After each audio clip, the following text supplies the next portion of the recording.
Blog Talk Radio. You know what time it is?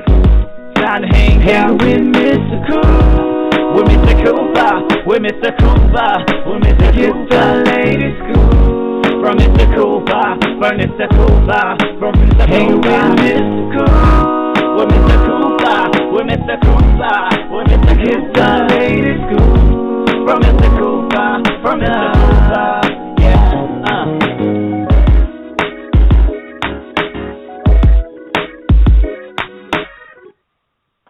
Welcome to the Big Scoop with Coop. I'm your host, Coop. And guys, we're still going live right now on Season 2. We have about 1 or 2 more episodes left of Season 2 until the beginning of Season 3. Z Nation fans, you're going to love this show. Who I actually have up there. This guy has actually done a lot.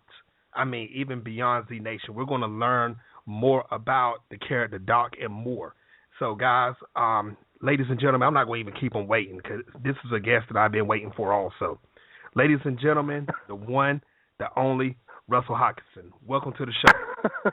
What's up, Coop? How are you? Hey, man, nothing much, man. I know your Z Nation fans, they're loving this right now. I had to say Powell on the show a few episodes ago. They loved it. Yeah. This one right here, people have been waiting for this also, and I'm honored to have you on the show also. Thank you for coming. Oh, my pleasure. You know, we love our Z-Whackers out there. Our fans are the best, I must say. We got the best fans. Right. Hey, there you go. We really are the best. Hey, exactly. Now, also, Russell, on this show, we always talk about how you started in your career, your success, give advice on how to actually get into your career and more. But we always start from the beginning. Now, Russell, when did you first realize that you wanted to become an actor? Oh dear. You know, my first experience acting was in middle school. I was waiting for my friend. I was waiting in the hall after school. My friend was auditioning for The Wizard of Oz. And so I'm sitting out there in the hall, and the teacher came out and said, "Look, we don't have enough guys to read these other parts. Would you mind just reading?" So I went in and I read for the Scarecrow, and I made her laugh, and she offered me the role. And I said, "Well, I guess. I ain't doing nothing else." And my friend got a part, so I thought, well, maybe it's fun. And it was really fun. I loved it, and I never stopped. I just kept doing it. Every opportunity I could get to act, I would do it. Wow. I never really considered it. I never really said, I'm going to make acting a career. I mean, I never did that. I just always wanted to act, you know. Hey, that's cool. So how was it when you actually went on stage and you was doing The Wizard of Oz? Did you actually, were you nervous? Oh, of course. Yeah. Oh, God. The coolest part about it is the collaborative nature of theater in general. You know, just being part of a team and starting out by sitting around and reading the script, and then suddenly you're on your feet, and then you're blocking, and next thing you know, you're adding costume and lights, and it's this whole really wonderful, magical process that is so addictive. And once you do it, you just want to continue to do it. And you know, it's where I met my wife. It's where I met my friends. It's you know, it's where I go. It's my social outlet, my artistic outlet. It's just been everything for me, you know. Nice. And see, myself, Russell, I actually been in 2 shorts, getting ready for the 3rd film for me also. Oh, cool. Yeah, nice. and I know how it feels. Myself, I actually started when I was in elementary, and I was at a private school, and they had me dress up as Batman. So with me, I kind of followed the script, but I kind of acted a fool at the same time. So I was hey, I'm live. There's nobody can stop me right now. My teacher looked at me with these evil eyes, but hey, I had fun with it at the same time. So now that was on stage?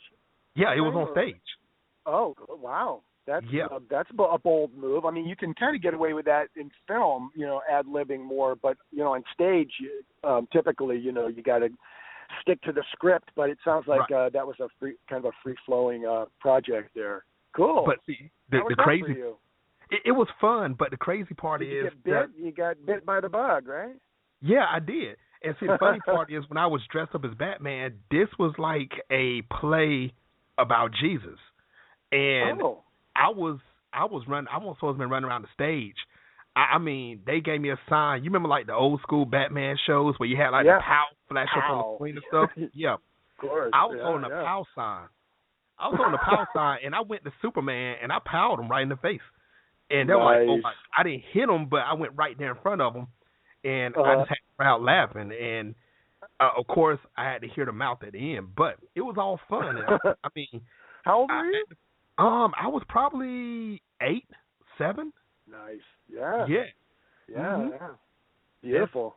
Yeah, it is. And I've loved it ever since. I have. So I know what you mean by actually getting that feeling of actually starting off for the first time. So, yeah. Oh, yeah. Yeah, there's just nothing like it, and you just can't wait to do it again, you know? It's so fun. It's so I acted all through junior high, all through high school, yeah. Mm-hmm. That's what's up. I like that. Now, Russell, like I told the fans who's listening right now, you've done a lot, and you've been in stuff more than just Z Nation. Now, what do you like more? Do you lean towards more the television industry or the movie industry? Which one do you actually feel more accustomed to? Well, if we're just talking about TV and film, the cool thing and the benefit to television is that you get to develop a character over time. It's so gratifying to know, when you get invited to the writers group and they say, what ideas do you have for Doc for season 2? And where do you think we're going with him? And we have this idea. And what do you think about that? And it's this wonderful collaboration. I think in film you really don't have that as much. You go in, you do your thing, you do your scene, and unless it's maybe a script that you're working on yourself, something you've written, or you're in collaboration with somebody about it. But typically, the films that I've done, they're small parts. You'll have a cameo role or a little guest starring role, and you go in, you do your thing, you're done. But TV is a whole different animal. You really get to participate and develop a character.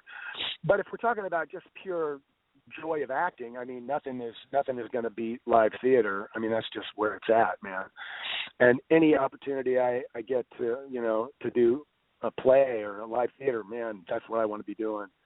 That's a rush of a whole different kind. And I'm so grateful that I get to play Doc. It's for a long time I played lots of villains and bums and drunks and rednecks, and so to get to play this kind-hearted hippie, it's so fun, man. I'm so blessed and so lucky to get to do it. That's cool. Do you have much say-so over your character, Doc? A little bit, yeah. I mean, I come up with cool ideas, and the costumer wants to know, like, how do you feel in this? I was thinking about you wearing this, and how do you like, Doc's costume you could see really evolved in season 2 from season 1, and I had some input in there. They want you to feel comfortable. They want you to, I remember before the season even started, they said, what do you think about Doc? What do you think, character-wise, what do you think he would wear? What would he look like? And so I took pictures of things that I thought would work, and it's very collaborative. It's a really amazing opportunity, and they're so respectful, and they take ideas from everybody. It's very collaborative. I love it. And see, that's cool that you have some type of say-so, or saying, yes, you feel comfortable in this, or no, I think Doc's character personifies more towards this level. It's cool. Right. And myself, I'm a Z Nation fan. I've watched season 1. I've watched season 2. I'm ready for season 3. Awesome. So I wait patiently like the rest of the fans and everything. Yeah. And, I really appreciate everything that's actually going on the show. Now, from your own personal opinion, do you feel that the movie and television industry have changed drastically within the last 20 years? Oh, wow. Well, I think every aspect of life on Earth has changed drastically over the last 20 years. But, I guess with regard to the entertainment industry, I never moved to L.A., so I've never ever felt like I was really part of the industry. I've always been kind of this outsider, kind of out in the trenches doing my thing.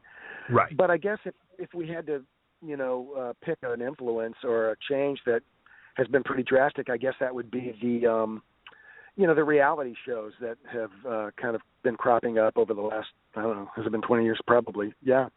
And now they're just everywhere. I mean, I think that's maybe changed the dynamic a little. But, I'm sure they're cheaper to make, and, audiences are gobbling them up. And, Mm-hmm. So it's a cheaper way to produce television, and you don't have to be a skilled writer or have an amazing script. It's just, it's like fast food for the industry, which is unfortunate because, I think there's a lot of stories yet to be told. And, I mean, there's a place for reality TV, certainly, but I'd love to see better scripts and better TV and more opportunities for actors who really want to act. Mm-hmm. And see, I always wonder what happened to that era. You remember, like, back in the mid-'90s? Well, no, let me take it back further than that. Late '80s, early '90s to mid-'90s, when you had, like, for example, the sitcoms, Saturday morning television, Saved by the Bell, California Dreams, all of that stuff. And now you can't find that anymore. And I'm just wondering what happened. Yeah, well, look, man, I mean, I'll even take it back further. I mean, I grew up in the 70s where we had the Munsters and the Addams Family, Gilligan's Island, Bewitched, Hogan's Heroes, all those amazing sitcoms. And, that's where I got my bug. I mean, I remember watching Gilligan on Gilligan's Island saying, oh, my God, this guy's getting paid to be this fun, goofy character on this island and eating coconut cream pies with Mary Ann. And, man, that's what I want to do,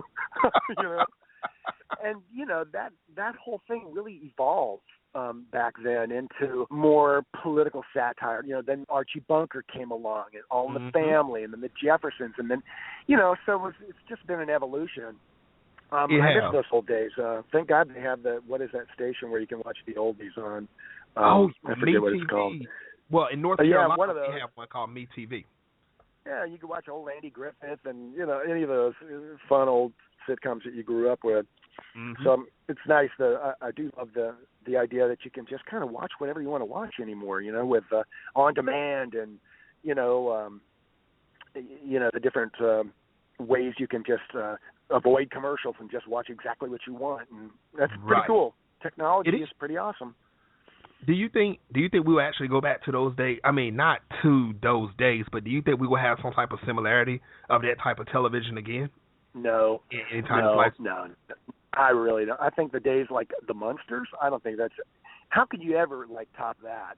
Or, you can't. I'm sure because everybody wants to do it cheap, They don't want to spend the money and take the effort. And, I don't know. I don't think it's going to get better in that way. Okay. Maybe it'll get better in other ways, but the originality of some of those old series, man, you just can't beat that. That's very true. That's just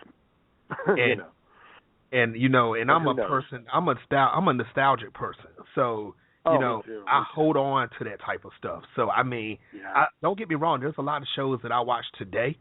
Sure. But if I can go back to the old school, I mean, I can sit there all day and just relax and chill off of that. Oh, my God. It was just a simpler time, We didn't have so many conflicts in the world, and we weren't inundated with the news, 24-hour news cycles, and it was just a happier, a more beautiful, happier time, and I don't know that it's ever going to go back to that, but who knows? Maybe we got something to look forward to. Well, I'll be keeping my eyes and ears open for that. I'm pretty optimistic, so I'm one of those Pollyannas, so let's hope. Hey, I got my hand raised, bitch. Yes. Now, as far as it goes for the people, that just learned about you on Z Nation, can you tell them some other shows or movies that you actually appeared in? Sure. Well, I primarily work in the Pacific Northwest. I have never moved to L.A. I don't have a Los Angeles agent, so that eliminates a lot of opportunities for me. But in Portland, there's a show called Grimm. I think most people know Grimm. Mm-hmm. I was on episode the first season, I think episode 4, and I played an exterminator, a pest exterminator, and I got to morph into a rat, and it was a really cool episode. My son was a prodigy on the violin, and he gets accused of murder, and so I had a nice little scene there. Another show that was filmed in Portland was on TNT. It was Leverage. It was Timothy Hutton's series, and then I think it was in maybe the 4th season, I'm not positive, but I played an Irish mob boss, which was super fun for me.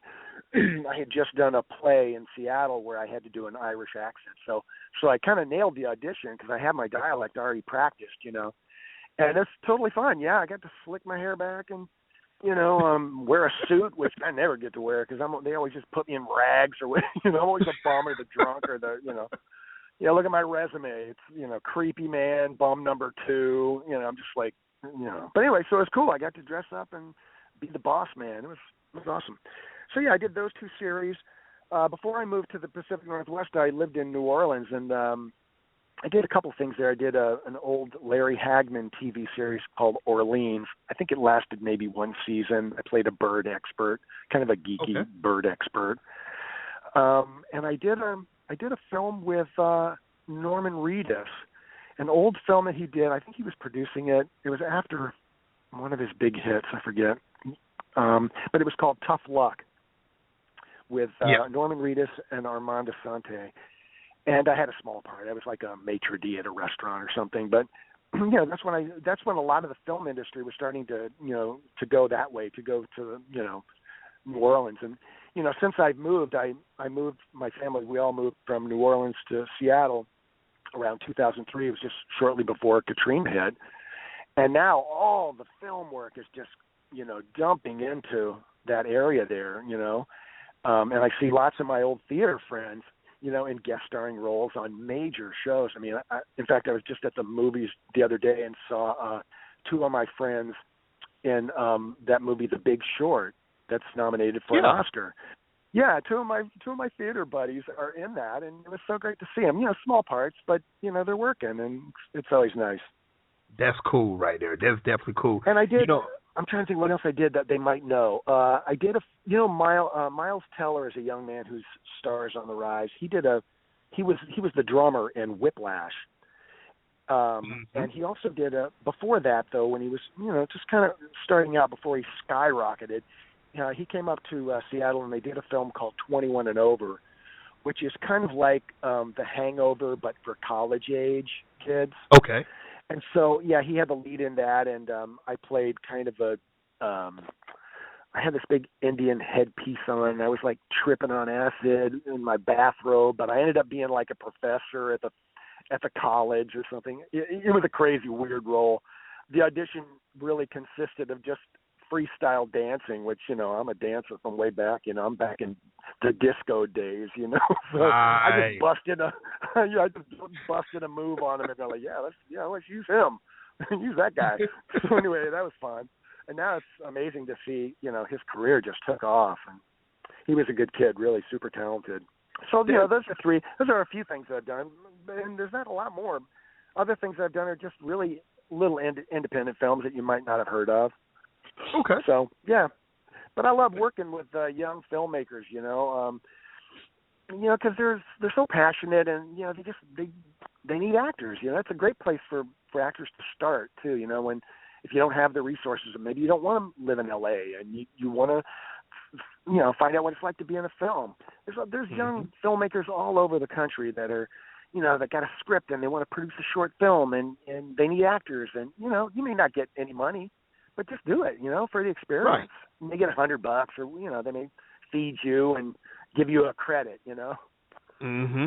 So my career strategy for many years in Seattle was just look like shit and say yes to everything. Basically, I don't blame you. Yeah. Hey, that's all right. Live. Go kept ahead. Facial hair. I always kind of looked scraggly and I'd say yes to everything that came along. Hey, you see, a lot of stuff I should have said no to. A lot of stuff I should have said no to. But hey, nothing wrong with that. Get your feet out there. Right. But that's you know what? I met a lot of people. Yeah. Right. And that's what I was saying. You never know. Uh-huh. You never know when one of these young new filmmakers, 5 years from now, suddenly they're doing bigger films, and then they call you and they remember you did their little short film back in the day. So like Bryan Cranston said, your big break may have already happened. Wow. You know what I mean? Yeah. I think that was a really cool thing that he said. He's a great actor. I admire him greatly, and his advice to actors is just so on point. Anybody want to know about the business, and he's had a great career, but he struggled until he just kind of got into his flow and found out what worked for him, and Mm-hmm. Anyway. And you see, with me, I'm in North Carolina, so I'm yeah. on the other side of the world from LA, and I mean, gosh, it seems like all of the opportunity is in LA, or the closest to me is Georgia. So there's a few things going on in Atlanta also, but with me, it's like I want to go. I have family in LA, but I said maybe one day I'm gonna just take a trip because I've never been to California, never have. And I said, I will take a trip down there just to see what's going on. I've spoken to a lot of people from agents, managers, different clientele people from out there. And, it seemed like it's pretty cool and everything. So I'm going to have to actually go check it out to see what's going on in LA. Well, brace yourself. Just brace yourself, dude, because, the freeways are like a parking lot. And, I don't know if I could live here, man. Honestly, I don't know if I could do it. I feel like I might need to. I mean, I might need to move here if I really want to continue, with this career. I don't know, man. It's a crapshoot. I would get down to New Orleans if I were you. There's a lot of film work down there. Really? And Georgia. Oh yeah, they're doing tons of work down there. Okay. Where else is a big hub? I know Albuquerque, Santa Fe, around there. That's where they shot. A lot of big films, and the Bryan Cranston, the big TV series he did about meth. God, I can't even think of the name of it. It's so stupid. Huge hit. Big industry there too. LA is just so crowded, man. But if you're up for it and you got family here, I mean that's kind of cool. At least you got a place to crash. Right. But like I said, it's gonna be a visit type thing. It's not gonna be a Yeah, because it's a totally different world over there, and I said I'm gonna just check it out just to see what's going on, and hear the hype that's going on. So I'm definitely going to do that. Yes. Now, also, Russell, we heard about the shows you've been in, the movies you've been in. Now, when you're free in your free time, besides Z Nation, what television shows actually catch your attention that you actually sit down and watch? Right now, I'm kind of addicted to Shades of Blue. With Ray Liotta and J-Lo. Oh, man, that's a good show. I'm loving it. Okay. And then there's a really quirky, fun little sitcom that I really like, produced by Louis C.K., called Baskets. I really like that. I don't have a lot of time for television, and so I don't watch a lot. I'm kind of a geek. I love the Food Network. I could watch any of those shows, like Chopped and Diners, Drive-Ins, and Dives. I love the Food Network. What else? I watched, Homeland. I was into that. I like it when you can just kind of binge watch. Wait till the first season is done, and then you can just go back and just kind of gobble it up. I like Downton Abbey, and I don't know. What's the one? Kevin Spacey's political thing. Oh gosh, what is the name of that? I know what you're speaking of. You know the one. Oh, it's just great. It's just great. Him and Robin Wright, and so I watched that a lot.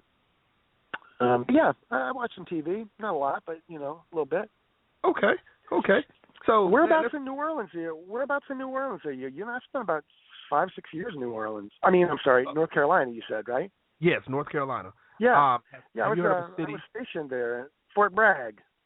Okay, I'm a few hours away from Fort Bragg. Have you heard of a city called Rocky Mount?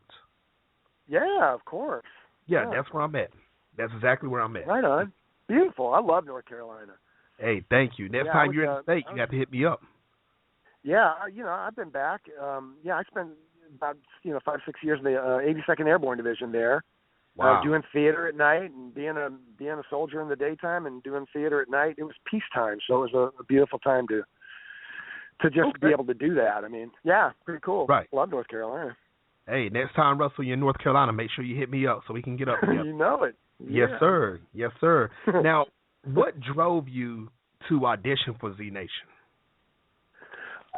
Well, as an actor, you just do what comes along. Your agent calls and says, "Oh, yeah, there's this audition and there's this other audition," and you just go to. So I was never in the position where I could pick and choose and say, "Oh, I hear this director's doing this. I need to pursue him and get that role." Never like that. For me, It's just like audition for anything and everything that comes along. So the agent called and said, look, they're going to be filming a series in Washington State, and they're opening up the field to Pacific Northwest actors. They're not just going to use L.A. actors. So, and we're all, me and my buddies, all of us in Seattle, we're like, yeah. Like, they're going to cast us in series regulars. Like, that's going to happen. So we're very cynical about it. But, we all went in, and I read for Doc, and I kind of screwed it up. I didn't feel like I gave a very good audition. It was the air shaft scene in season 1, episode 4, where I'm getting high in the air shaft with the zombie. That was the monologue that I had to do. And I don't know, I felt like that was it. And I felt like I didn't really nail it. So I went home and said, whatever. They're going to use an L.A. actor anyway.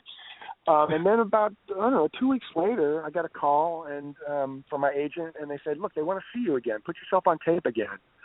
So I said, okay, well, this time I didn't want to go to somebody and have them put me on tape. So I had just got my new iPhone, and I realized that I could record on it. Mm-hmm. So I just said, well, I'm just going to do my own thing, So I set my little telephone up, and I just did it over and over until I felt like I really got a good one, and I was pretty much memorized it, and I felt really good about, where I went emotionally, and I said, wow, I think that's the one. And then I just hit send, and then I just forgot about it. It's like, forget it. That's it. If they can find somebody that could do it as good as I just did it, then they need to cast them. And that's the way I look at it. In fact, most of the time when I audition, and I think this is good for actors, this is a little bit of advice, for me at least, is just go in the room like they would be so lucky to have me. You know what I mean? That's always the way I feel in my head. Like, man, because I know how committed I am, and I know how much I bring. And, I'm a really good team player, and I have good ideas and stuff. And so I always feel like when I audition for things, they'd be so lucky to have me. So nice. I got cast, and I couldn't even believe it. And it really kind of changed my whole life, really changed everything. That's crazy that you say that because, you're really rocking it on Z Nation. The whole cast is, to be truthful. I believe they blended the perfect people to actually be in Z Nation because you're catching, all of you are actually catching people's attention, and especially Z Nation fans, they're sitting there patiently waiting. Even myself, we're like, okay, season 3, come on, it's got to happen. Well, you know what I think, and I don't know if this is true or not, but it seems to me that being an unknown actor and being kind of given that kind of opportunity, the audiences can really focus on you because they're not thinking, oh, isn't that the guy from the blah, blah, blah, or he was that same guy, when you watch a live series, they're taking this guy from that series and they're sticking on here, and that's the dude from that series, and we were all pretty unknown except Kalita Smith, who did the Bernie Mac show. Right. People might have recognized her, but primarily the rest of us are kind of unknowns, and I think that really served us pretty well. I think it keeps people interested and engaged. And of course, we have amazing writers and a great crew, and all that, of course, is part of it. But we got really lucky, really, really lucky, and we're all just thrilled. Believe me. We can't even believe it. We're like, man, season 3, are you kidding me? We're doing season 3? Yeah, so we're all really totally jazzed.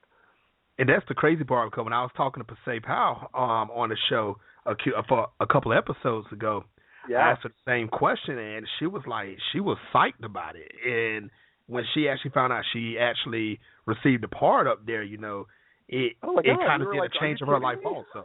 Yeah, that's how she was also. Yeah.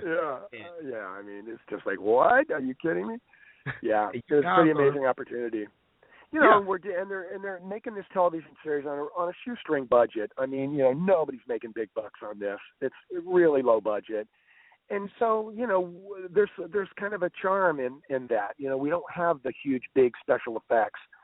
It really does kind of harken back to the old zombie genre back in the day when they first started, and they were kind of low budget, So maybe that's part of the appeal as well, Well, to be truthful, it is, Russell, because when you actually have, I will use that terminology, low budget filming. The thing is, it kind of brings it more of reality because who expects when you're doing high budget filming, you see a zombie walking across the street, and then an atomic bomb just go off, and it's in HD effect, and it seems like threw $3.5 million into just that one bombing by itself. Yeah. With Z Nation, we don't have the money for that. We don't have the money, so we have to rely on other tricks, and it's just a lovely balance, I think, that they've met. They've achieved. And it's awesome being able to shoot in Washington State. It's just so beautiful, and we're there in Spokane, Washington, and we get lots of primarily most of the zombie extras are locals in town. That come. They're so enthusiastic and so excited to be on the show, and I just it's one of the first things I do when I come to the set is I go over to their compound where they herd them all, and just talk to them because they're so cool. They keep them segregated from us, because they're zombies after all. So, I love to go over there and talk to them, and they're always so excited and happy to be there, and just such troopers, man. They just, have to wear that makeup all day long, and sometimes they might not even use them, and they have to come back, but they don't complain. They're just great. We've been really lucky in that regard. That's cool right there. Now, how is the atmosphere? How is the atmosphere on Z Nation? Behind the scenes when the cameras are not on. Family, absolutely. Nice. It's just, and we're all very much who we are, kind of our characters in a way. Kalita is our leader, and my God, we just adore her. And she's been in the business longer, she's got a lot more experience on television, and so she's kind of a go-to person for, the business and stuff like that. And I just love that, she's our leader.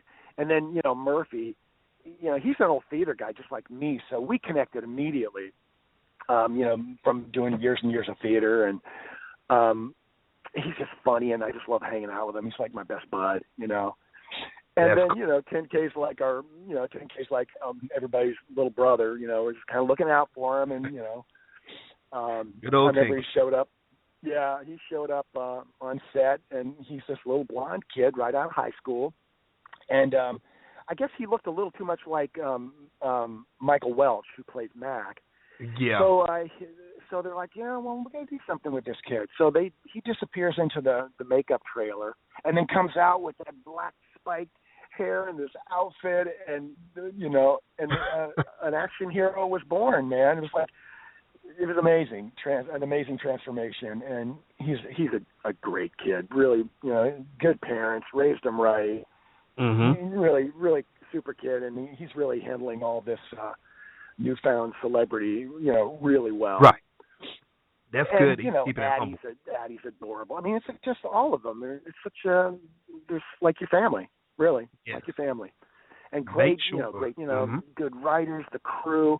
The crew is a mix of, Pacific Northwest crew members and some LA as well. Wonderful special effects department, makeup, hair, costumes.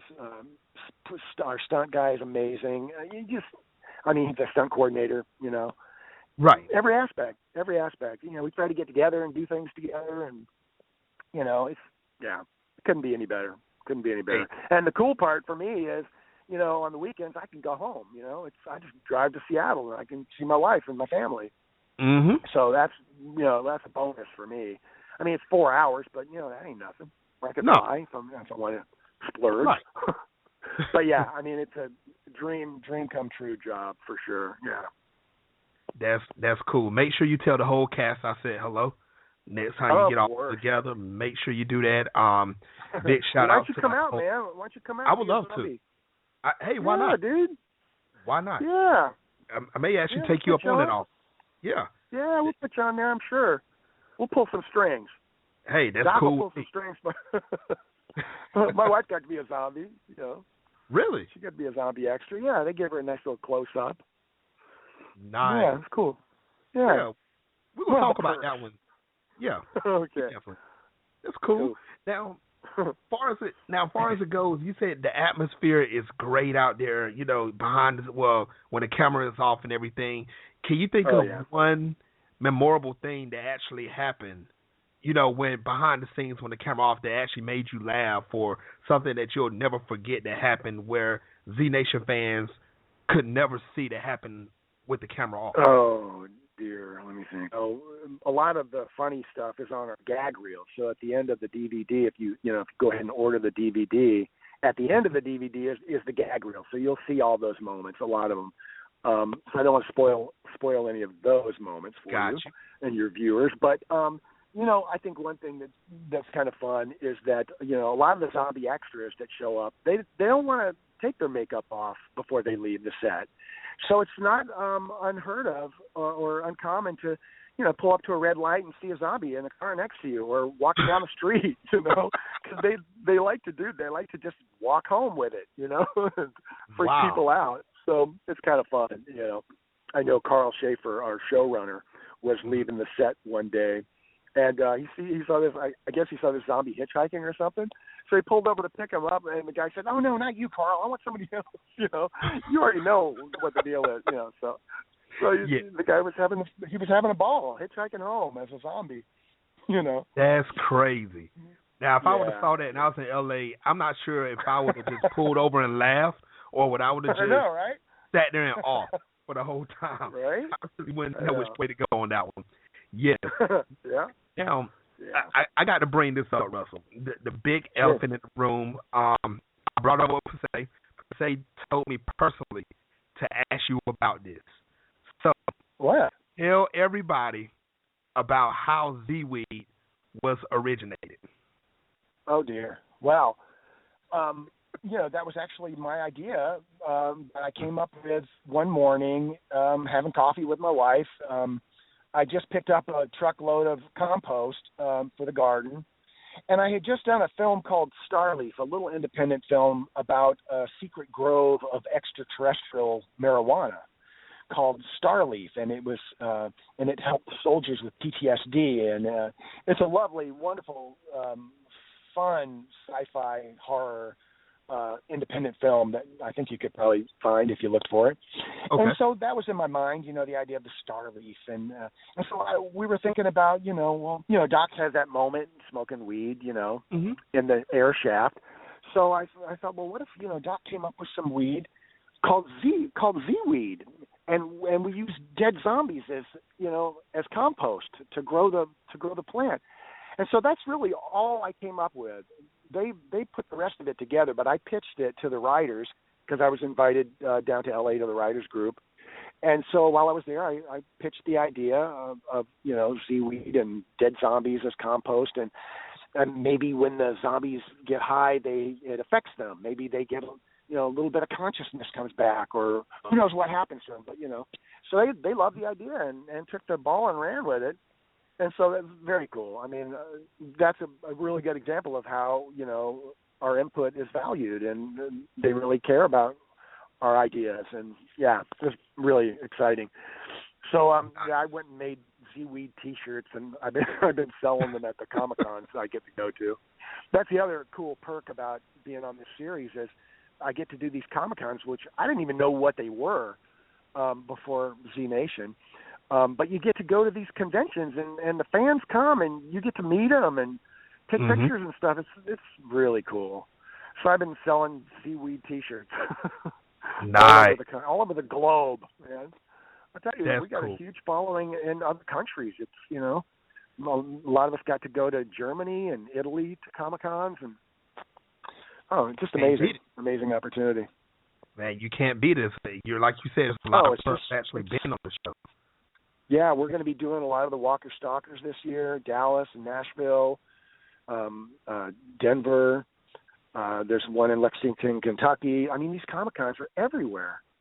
And like I said, our fans are the best. Our fans are cooler because you see them. You see who they're lining up to see. And, they're all just a lot of them are standing there waiting for an autograph or somebody. But our fans come running up to us. And they're like, oh, my God, I can't believe you're here. They're so enthusiastic that it's just such a gas. I mean, it really is. It's got to feel good, actually catering to your fans and seeing them. Yeah, that's cool. Who would ever thought I would have fans? I mean, it's just weird for me. It's just very weird, but because it was never anything that I planned. I mean, I've had probably the most unorthodox career of any actor out there. Nothing that I ever planned on doing or, planned on happening to me. I think it's just a matter of just saying yes, and keeping at it, doing your thing, and you never know. Well, Russell, this is one of the greatest guests that you've done. Yeah. I'm glad you done it. I mean, I applaud the whole Z Nation Captain crew. You guys, like I said, you guys are actually taking Sci-Fi Network and you're actually 10 pounds. I mean, you're actually doing your thing on it, and it's cool for, like you said, a full budget film, and you're making so much noise, and you're having fans and people at Comic-Con running up to you. Oh my gosh, they're here. So you're getting it. And I mean, to cater to your fans, there's some actors out there when their fans come up to them or they see a fan coming, they will turn the other way because they feel like they're too good for it. And I'm glad you guys. I just can't imagine that. Right. I can't imagine doing that. We're all just so thrilled and happy to meet the fans and talk to the fans, on Twitter. And right. I know what you mean, because some people say, "Oh my God, you answered me." I'm like, "Well, yeah, you just said this really nice thing about me. Why wouldn't I thank you for that?" Exactly. Of course, we're experiencing this celebrity on probably a pretty small scale right now, and maybe when you get really huge, maybe it gets to be annoying. I mean, I don't know. I can't imagine. I can't imagine the time where I wouldn't be interested in talking to the fans. Man, Russell, that's why make sure you keep. Yeah, make sure you keep that humble head. I mean, all of you. Keep that humble head. I like that. I like that you all approach the fans. You all on social media. You all respond back. I watch the tweets and everything. So I see. Yeah. And I like it. And Russell, since you brought that up, how can the people that's listening live right now, how can they actually, if they're not following you on Twitter or Facebook or whatever you're on, how can they actually find you on social media to follow you? Oh, gosh. I guess just Google Russell Hodgkinson, and I guess my Facebook page will come up. I think there's a few of them. There's a Facebook page called Doc Z Nation, and then on Twitter it's at Hodge Mahal, which is my last name, HODGMAHAL. So it's Hodge Mahal, and that's my Twitter handle. I think if they really wanted to find us, they could, or I don't know. I guess that's the way to do it. Yeah. Okay. Just Google, or if you found somebody whose name you could spell better, like the Asylum or Z Nation or Sci-Fi, then you'll be able to connect because you'll see that we're all connected. That's cool. It's a new world, man. It's a new world. Right. You're right. And ladies and gentlemen, that's right. You heard him. Ladies and gentlemen, you heard him. You heard Russell. Go Google it. Yeah. Find him. Google follow him. He wants the fans to follow you. He wants y'all to follow him. It's so cool. And it's not because, oh God, I need more fans. It's just because, my gosh, if they want to talk to somebody, if they're really a fan, well, give us a call. I'd love to just say hey. And sometimes I can't carry on big long conversations, but I almost always respond. At least. Right. If I can, and we get fan art. People do pictures and they send drawings of us, and it's just so cool. I mean, it's just a crazy cool thing. We're really lucky. We're really grateful. Now, Russell, what is your ultimate goal in acting? Oh, gee, I don't know. I don't really. I mean, I have goals as a human being, and that's to just give back. How can I serve? How can I contribute? I've been really interested lately. I'm reading a book by Skip Stone about the hippie lifestyle. It's called, what's the book called? Hippies from A to Z. And it's just about, the cool hippie lifestyle, the hippie philosophy of respect for individual rights and freedom and, the goals of peace and, I don't know. So if I can spread any of those kind of hippie philosophies out there and maybe use my character, Doc, for as good as I can do it, I know one thing that I do with regard to the seaweed is I went to the writers and I said, I got kids that are calling, tweeting me and asking me, what's it like to smoke the seaweed? And I really want to be sure that we handle that responsibly. So I always say, look, man, seaweed is for medicinal use only. I don't want kids thinking that that's some party. Let's go smoke weed. Right. Right. So I talk about that. I like to talk about seaweed being for pain management. I mean, we're shooting in Washington State where marijuana is legal. Mm-hmm. So, and in fact, I know some growers who are actually putting a strain together of seaweed. It's a combination of two different strains of marijuana, and it's actually going to be available at the dispensaries probably in the next year. And it's going to help with pain management and spasm relief. I mean, there's a lot of really amazing benefits to marijuana, and so that would be an area that I would like to explore a little. Bring some awareness to the benefits right there, grown out of the earth, Right. So I don't know. I just want to be the best human being that I can be and try to, spread some love and bring people together and in any way that I can. And if there's some cool cause out there that means a lot to me, like, Veterans Affairs and homelessness. I was a veteran for 11 years in the military. I was in the Army, and I was in the Coast Guard. So I have great respect for our veterans and want to do anything I can to help those kind of causes. So I think for me, it's about giving back. I've been given this amazing opportunity, and if I can use what little bit of celebrity that I got to shine a light on some cause, man, that's what I'm about. Hey. Would I love a spinoff? Heck yeah, I'll take a doc spinoff. I believe it'll come. Absolutely. So that's not out of the question. But ultimately, I just want to be the best me I can be, and that kind of thing. I know that's probably corny, but no, it's not. It's not. Seriously, it's not. Now, you've been doing this throughout the show, but I'm going to ask you this question anyway. What advice would you give any male or female? It doesn't matter the age. That's trying to actually come into the television industry or the movie industry. What advice would you give them? Oh, well, that's a pretty big, broad question. I guess first you'd want to know what part of the industry do you want to be in. I mean, do you want to be a writer, a director, casting agent, makeup artist? You want to do catering? Yeah, I mean, there's a million different avenues to take. If you're just talking about acting, I would say do community theater. Just start acting wherever you're at. Don't feel like you can't be an actor unless you move to L.A. Just start acting. There's theaters all over the country. There's opportunities to do little short films and be involved in projects all over the country. You don't have to live in New York or L.A.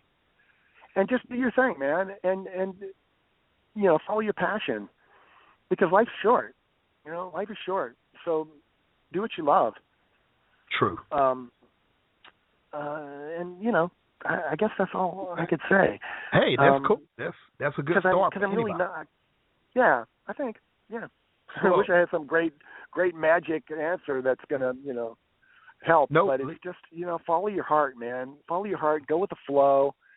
I think the actor's life is very similar to the hippie life. Right.